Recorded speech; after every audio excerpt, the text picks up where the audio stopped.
Bismillahirrahmanirrahim. Assalamualaikum warahmatullahi wabarakatuh. Perkenalkan, saya Sabudi SSI.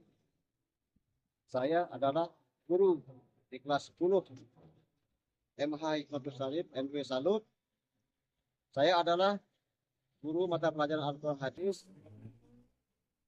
Saya adalah mahasiswa PPG dalam jabatan Batch 3 tahun 2025 dari LPTK Win Mataram, NIM 2501111045. Kali ini saya akan mempersembahkan video praktik pembelajaran saya yang saya laksanakan pada tanggal 08 Oktober tahun 2025 di kelas 10 dengan judul materi tentang Al-Quran adalah wahyu.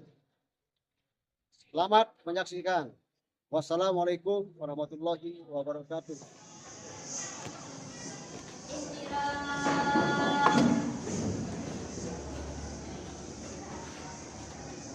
Salimna. Assalamualaikum warahmatullahi wabarakatuh. Wa maghfiratuhu wa ridwanuh.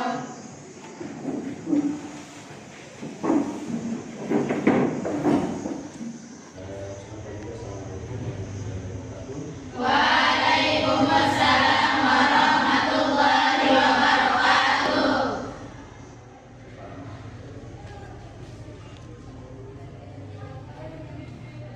Hayya nad'u sawiyan. Bismillahirrahmanirrahim. Allahumma inna nas'aluka bika an tusalliya wa tusallima ala sayyidina Muhammadin wa ala sayyidil anbiya'i wal mursalin wa ala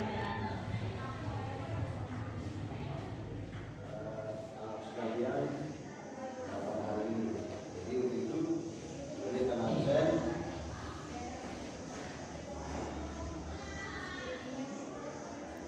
Jadi saya mulai dari nomor 1 Esa Aelia Kediri. Pos pembelajaran kali ini kemudian pengetahuan kalian pertama pokok bahasa yang akan kita pelajari ini. Tahu apa itu Al-Quran dan wahyu? Ya, silakan. Jadi Al-Quran itu yaitu wahyu Allah berupa firman-Nya yang diturunkan kepada Nabi Muhammad SAW dalam bahasa Arab untuk menjadi pedoman hidup umatnya. Sedangkan wahyu adalah pemberitahuan atau ilham dari Allah kepada para nabinya. Ya, mantap. Baiklah, ya. Aplaus. Sekalian bisa mengerti bahwa tujuan pembelajaran kita adalah bisa menjelaskan pengertian wahyu dan Al-Quran, ya. Jadi tujuan pembelajaran kita hari ini adalah bisa menjelaskan pengertian Al-Quran dan wahyu. Bahwa kedua, bisa mampu menyebutkan dalil Al-Quran tentang wahyu. Ketiga, kalian harus mampu memahami fungsi Al-Quran sebagai pedoman hidup. Ketiga, terakhir, yang keempat yaitu tujuan pelajaran kita adalah mampu menunjukkan sikap cinta dan hormat terhadap Al-Quran. Semangat, ya, semangat. Jadi itu kita mulai dengan tepuk semangat. Jadi begitu, mari sama tepuk semangat.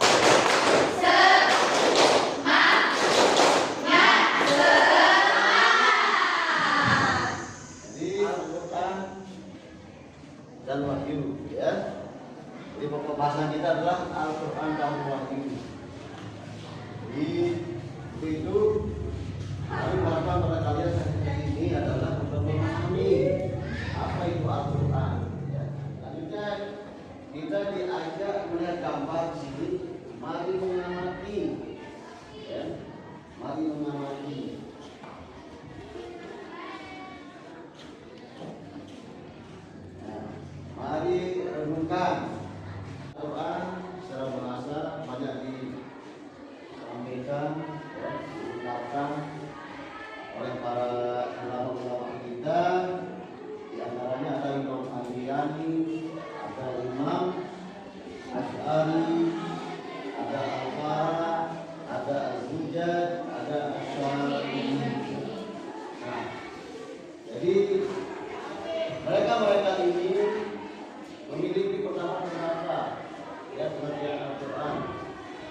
atau sekarang etimologi, ya.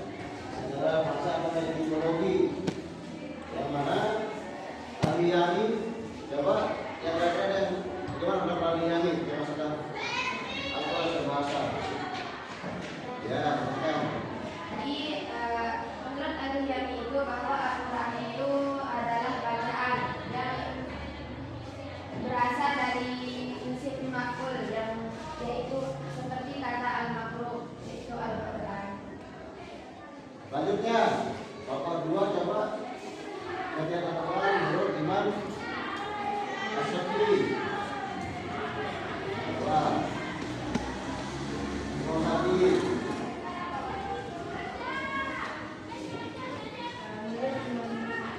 Al-Quran adalah isi malam dan non, tapi dengan kata yang disebut Al-Quran. kalau secara bahasa Arabnya apa? Bukan Olimpik. Al-Quran wal lafzul Arabiyu al-munazzalu alam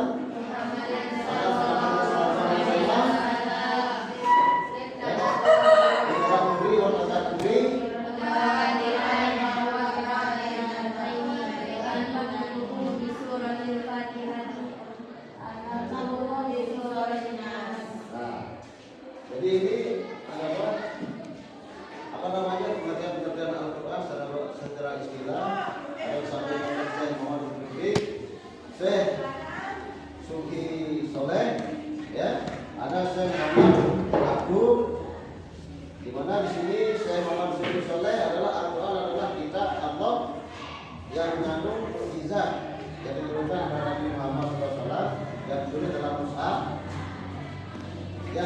mushaf, yang disampaikan secara mutawatir dan bernilai ibadah yang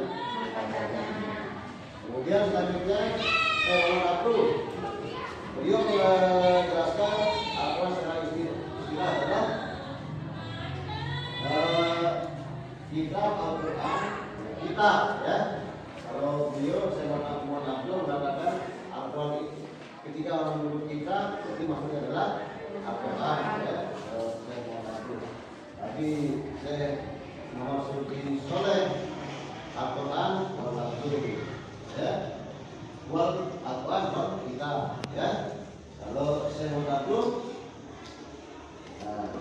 kitab adalah Al-Quran yang tertulis dalam mushaf-mushaf pelihara di dalam ada orang yang menjaganya dengan menghafalnya, yakni orang-orang Islam. Jadi bahwa Al-Quran itu cara Allah menjaganya adalah melalui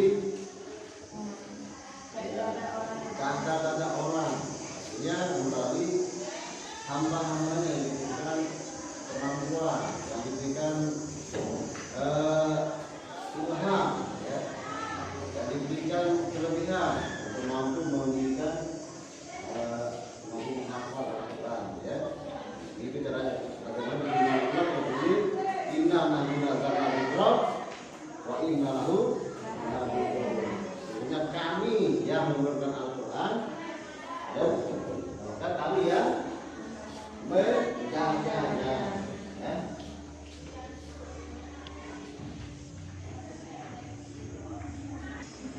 Jadi Al-Quran adalah dari semua tadi pendapat-pendapat tadi, baik dari secara terminologi, secara istilah, jadi bahwa tidak dapat mempunyai kesimpulan bahwa jadi Al-Quran itu adalah Kalam Allah yang berhubungan kepada Nabi Muhammad sesuai dengan Quran surat Al-Fatih ya, tapi ayat 100.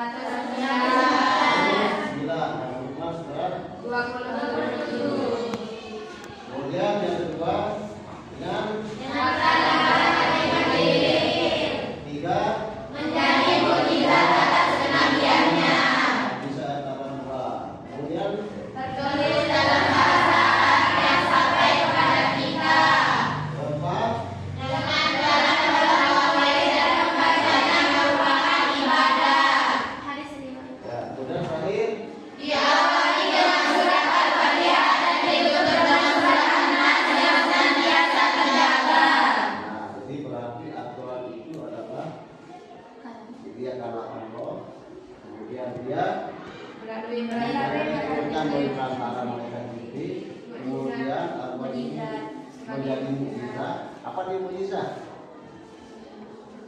Sesuatu yang luar biasa. Tidak ada yang mampu melakukannya, tidak mampu di secara akal sehat maupun secara apa namanya di apa namanya dengan akal ya, suatu kejadian yang luar biasa, mampu bisa ya. Tidak bisa dibuat-buat oleh manusia biasa. Kalau bukan itu merupakan mukjizat yang Allah Nabi juga ya.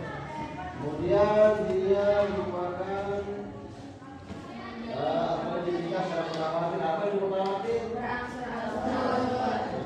Apa yang tidak diberikan secara sekaligus ya, tahap ya. Kemudian dia diawali dengan surat Fatihah. Jadi dia diawali apa dengan surat Fatihah dan diakhiri dengan surat An-Nas. Yang senantiasa terjaga, terpelihara, ya, terpelihara. Tidak ada yang mampu apa namanya mencoba ingin merusak kemurnian isi Al-Quran ya. Karena itu merupakan Allah yang mengganti-gantinya ya. Kemudian selanjutnya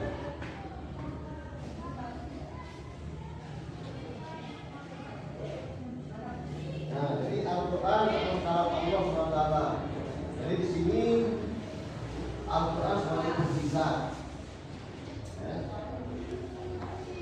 Jadi Al-Quran sebagai mukjizat.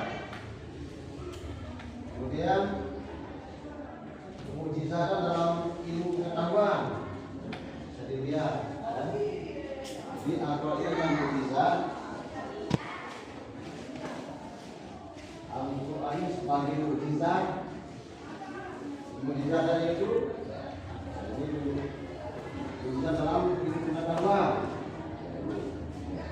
Akan berisi informasi ilmiah, ya. Mukjizatannya kan? Al-Quran mengkondisikan manusia secara psikologis. Nah, jadi Al-Quran memberi isyarat berkaitan dengan masalah sosial, ekonomi, politik.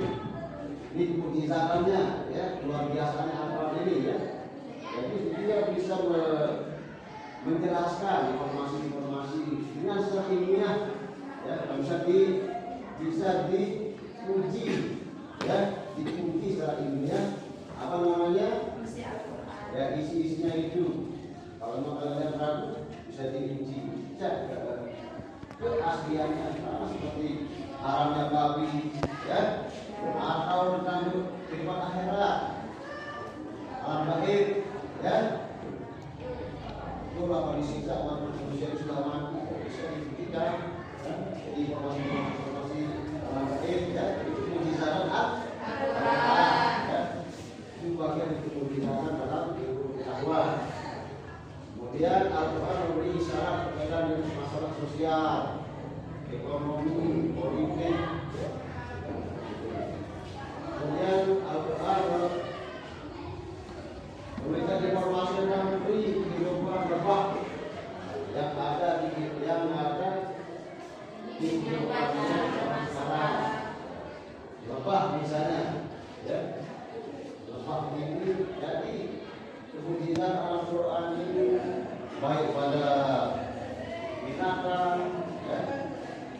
Dia kalau lebah memberikan ilham, ya, ilham lebah mampu pasaran tempat yang dibuat oleh manusia, membuat sarana-sarana di gunung-gunung, di pohon-pohon, ya. Ilham juga bisa diberikan pada apa namanya manusia seperti ibunya Nabi Musa, ya. Nabi Musa ini kan ketika lahir adalah saat itu terjadi atau ada laki yang lahir semuanya akan dibunuh, maka diberikanlah ilham namanya kepada manusia, ya. Diberikan ilham Untuk ilhamnya ya diberikan apa namanya, bisikan gaib, disuruh hanyutkan oleh Musa tadi di sungai Nil pada saat itu kan. Nah, sehingga apa yang terjadi? Jadi memuntah oleh istrinya Fir'aun, ya. Itu informasi-informasi apa namanya, luar biasa kan. Kemudian pada zaman sekarang ini bisa kemudian dikehidupan lebah kan, bisa lebah itu ayo membuatkan dia tong, bisa dia apa namanya, bersarang di situ. Pada apa-apa yang dibuat oleh manusia kan, banyak manusia membuat sarang-sarang lebah kan, mau ditempati oleh lebah itu. Nah itulah merupakan apa namanya, ya suatu kelebihan yang luar biasa pada binatang ini kan. Kemudian Al-Quran ini mukjizat ya, merupakan juga Al-Quran kitab yang universal ya, mukjizatan universal. Artinya apa universal? Ya universal dulu ya, keseluruhan baik dari umat yang sampai saat ini, itu kemukjizatan Al-Quran ya, secara universal keseluruhan. Kemudian Al-Quran kitab yang sempurna. Nah Al-Quran itu merupakan kitab yang sempurna, dia yang menyempurnakan dari kitab-kitab yang terdahulu baik ya, yang awal itu dari Zabur, Taurat, apanya, Injil, ya, disempurnakan oleh Al-Quran ya, itu merupakan kitab yang sempurna ya. Kemudian Al-Quran kitab yang abadi, tidak ada lagi sekarang wahyu turun kan, dan kitab ini adalah wahyu yang abadi ya, abadi, berlaku pada semua ya, makhluk baik manusia dan jin ya. Kemudian Al-Quran mengandung kebenaran, jadi Al-Quran ini mengandung kebenaran, jadi bisa diuji. Kayak itu secara ilmiah ya. Misalnya kamu sekarang menguji terkait masalah pengalaman apa misalnya yang tentang dalam daging babi, bisa diuji ya secara ilmiah kan. Makanya kan banyak yang terkait dengan Al-Quran di apa yang terjadi itu, atau diuji dengan proses lahir manusia dari awal tadi apa namanya, sebelumnya tanah ya, seperti tanah menjadi rumpah ya, juga kan diusahakan di dalam atau di dalam Al-Quran ya. Baiklah, selanjutnya nama-nama lain Al-Quran. Nah, Al-Quran kita ini banyak nama-namanya sekalian ya. Nama-nama lain dari Al-Quran banyak nama-namanya. Ada namanya Al-Kitab ya, Al-Qur'an,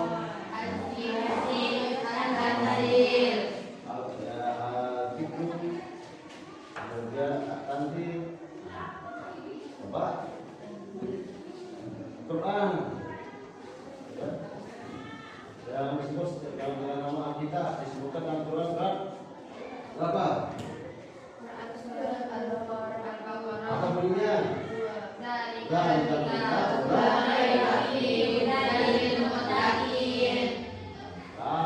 yang Al-Quran yang disebutkan di surat Al-Baqarah bukan?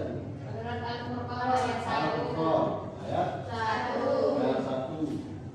Ini Tabarakalladzii nazzala al-Furqana 'ala 'abdihi liyakuna lil 'alamina nadhira.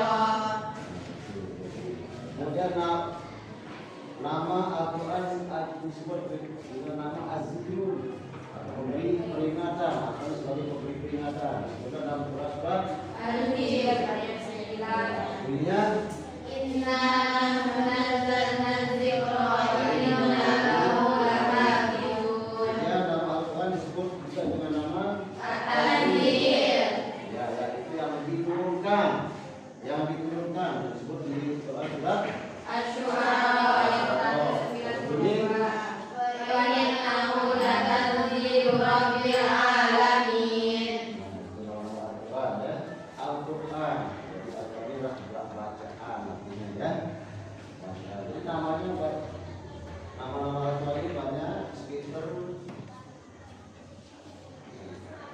kita belajar mengenai Al-Quran secara bahasa, secara istilah, kemudian mengetahui nama-nama Al-Quran. Ya. Selanjutnya sekarang kita akan kemudian ketiga, kalian diharapkan ya, mengapa Al-Quran harus menjadi pedoman hidup setiap muslim. Keempat, lain jelaskan nama-nama lain Al-Quran.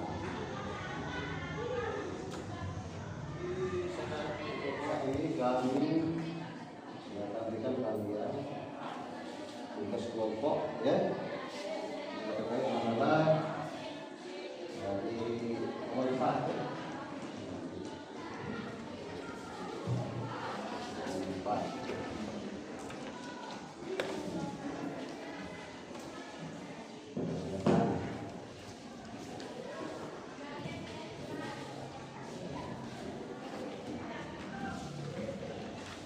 Nah, setelah itu nanti kalian jawab, lalu kalian satu-satu untuk mempresentasikan di tempat, ya.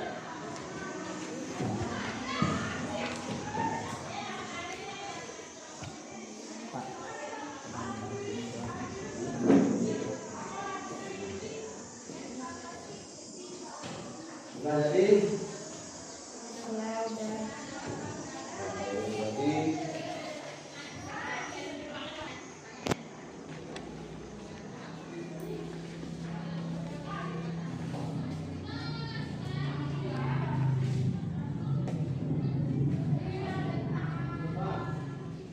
Untuk mempresentasikan jawaban. Assalamualaikum warahmatullahi wabarakatuh. Waalaikumsalam warahmatullahi wabarakatuh. Jadi berdirinya saya di sini, saya dari kelompok 1 akan mempresentasikan hasil diskusi kami. Banyak sekali pengertian Al-Quran menurut para ulama. Abu Syuhbah dalam kitabnya Al-Mutqan fi Dirasah Al-Qur'anil Karim berpendapat bahwa definisi Imam Al-Hiyani adalah pendapat yang paling tepat, yang mengatakan bahwa Al-Quran berasal dari kata qara'a yang artinya bacaan. Sekian pertanyaan saya. Apa pengertian Al-Quran menurut Imam Asy-Syafi'i? Pengertian Al-Quran menurut Imam Asy-Syafi'i adalah Abu Abdullah Muhammad bin Idris yang lebih dikenal dengan Imam Asy-Syafi'i berpendapat bahwa Al-Quran adalah isim alam, nama untuk sesuatu, dan bukan kata yang dibentuk atau diambil dari kata apapun. Bagian atas terasa. Ada. Baiklah, kita lanjut. Ya, selanjutnya ada Pak Ustaz akan memberikan tugas, ya, di rumah. Kalau dikerjakan oleh tugas individual, ya, oleh masing-masing kalian. Jadi saya akan bagikan.